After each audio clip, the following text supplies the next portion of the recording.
প্রত্যেক বড় পরিবর্তনের শুরু হয় ছোট একটা প্রচেষ্টা থেকে। আজকের ছোট কাজই আগামীর বড় সাফল্যের বীজ বপন করে। অনেক সময় আমরা ভাবি আমি ছোট, আমার কাজ কোনো পরিবর্তন আনবে না, কিন্তু সত্যি কথা হলো প্রতিদিনের ছোট ছোট প্রচেষ্টা একদিন বড় ফলাফল নিয়ে আসে। মনির নামের এক ছাত্র দিনে মাত্র 10 মিনিট পড়াশোনা করত। শুরুতে মনে হতো এত কম সময়ে কি হবে। কয়েক মাস পর সে দেখতে পেল তার ইংরেজি দক্ষতা আশ্চর্যজনকভাবে উন্নতি করছে। আরেকজন কামাল, যিনি ব্যস্ত থাকলেও প্রতিদিন 10 মিনিট ব্যায়াম করতেন, 1 বছরের মধ্যে তার স্বাস্থ্য পরিবর্তন হয়ে গেছে।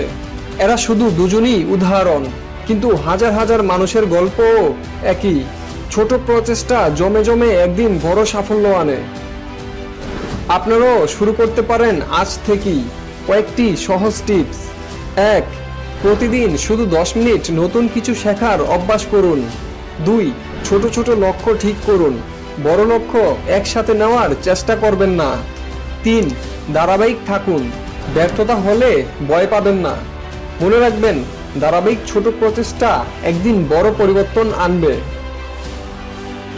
আজকের ছোট প্রচেষ্টা আগামীকালের বড় সফলতা। তাই আজই শুরু করুন। এক ছোট ধাপও আপনাকে দূরে নিয়ে যেতে পারে। আপনার ছোট প্রচেষ্টা শেয়ার করুন, অন্যকেও অনুপ্রাণিত করুন। সাবস্ক্রাইব করতে ভুলবেন না। তাহলে আপনারা আজ কোন ছোট প্রচেষ্টা দিয়ে শুরু করবেন কমেন্টে জানিয়ে দিন। আপনাদের অভ্যাস আর প্রচেষ্টা হয়তো অন্য কাউকে অনুপ্রাণিত করবে। মনে রাখবেন, পরিবর্তন শুরু হয় আজকের ছোট পদক্ষেপ থেকে।